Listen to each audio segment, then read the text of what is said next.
So, let's talk about Rust. He ain't good, so instead we're talking about Jacket. Jacket is a violent criminal hailing from Miami, a former soldier who fought in the 1985 war in Hawaii. Throughout the late 80s and early 90s, Jacket conducted a string of murders on Russian mobsters in Miami. And if you played Hotline Miami 2, let's forget about what happens in Hotline Miami 2, because he's in Payday 2 in the modern day, somehow, for some reason. Yeah, unlike in Hotline Miami, the Cold War ends in the Payday universe. So, why is he here? I don't know, but he's like 50, and he speaks with a tape recorder, so we just gotta live with that. So, Jacket's kind of a special case, because there's both the Jacket character pack, but also the Hotline Miami heist pack, which contains its own SMGs and melees based on the weapons in Hotline Miami. So, we're going to try to use as much Jacket character pack stuff as possible, but we're also going to supplement this with a lot of Hotline Miami heist stuff, as well as some actual weapons that were in Hotline Miami, but not in any of these DLCs. Jacket's also a special case in that he technically costs $20 for a Payday fan with no attachment to Hotline Miami. Now, as for me, I definitely totally did not pick up Jacket just to grab all the Payday DLC I could at the time, and definitely absolutely had interest in Hotline Miami before I bought the pack.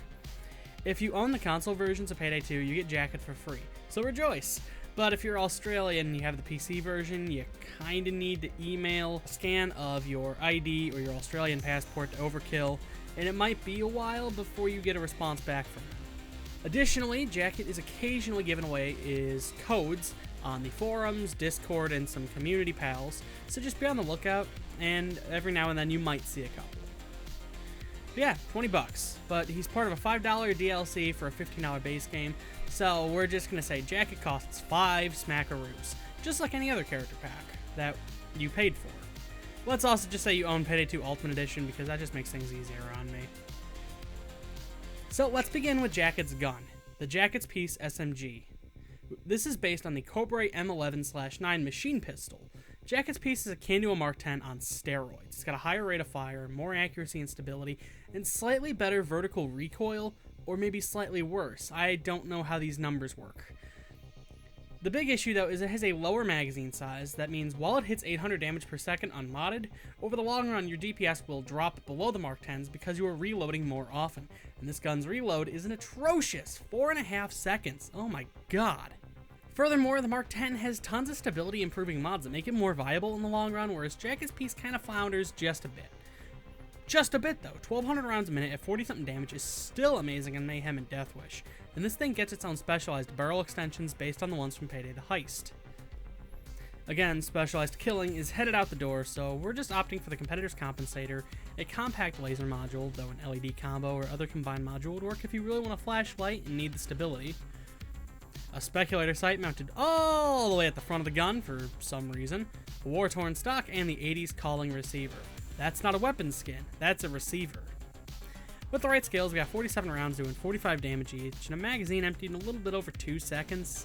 Leave a round or two in the chamber though, and you get much faster reload. So not as fast as the Mark 10's tac reload, but they're right in line with that. So leave a couple rounds if you can. It fires quickly, so just tap it as you need it.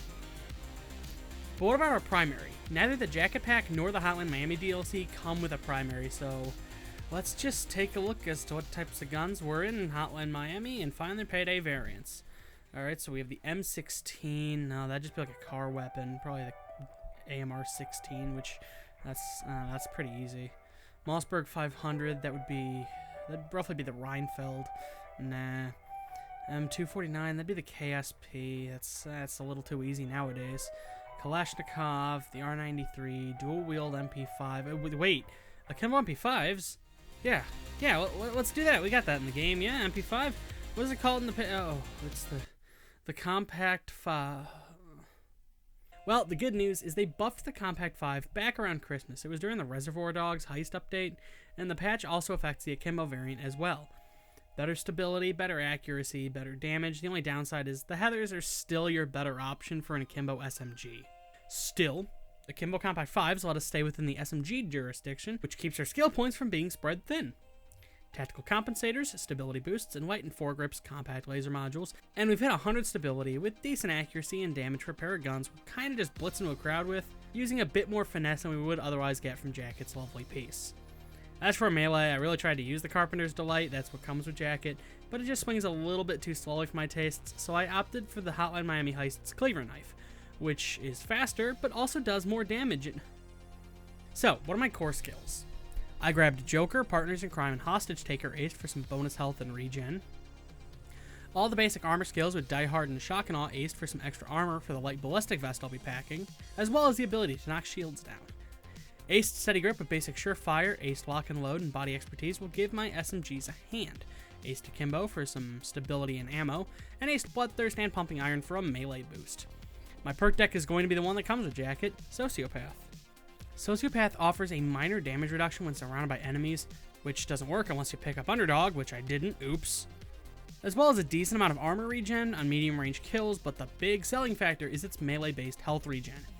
Every melee hit after the first one within a 1 second window does 10 times more damage, and each melee kill heals me for 10% of my health with just a 1 second cooldown. This will put me in danger being that close to enemies, so that's why I spent so many points to buff my armor, so I can build a bigger buffer between the bad guys and my sweet juicy inner bits and keep them nice and healthy. So, how does this build work? Well, it works pretty well, all things considered. The SMGs are ammo hungry, yeah, but I can easily switch between my Akimbos and my sidearm. I can bring an ammo bag on longer heists if I need to, and when my health takes a dip, I can tie a guy down, convert him, and then chop and slice my way through a crowd, getting 2-hit kills on most enemies because my combo swings are doing 600 damage at a time. And most of my kills will either regen my health or my armor, but at the end of the day, I actually have a competent Akimbo Sociopath build. The Jacket character pack tells an okay story on its own, but when combined with its corresponding heist DLC and a little bit of creativity, you can make a build that pays really good homage to Hotline Miami, and it works on high difficulties to boot. Sociopath is a fun build to sink your teeth into, so I recommend giving it a shot if you can spare the money, and till next time, see you around. If you like this video and you'd like to see more, I'd recommend subscribing. Patreon and social media links are in the description.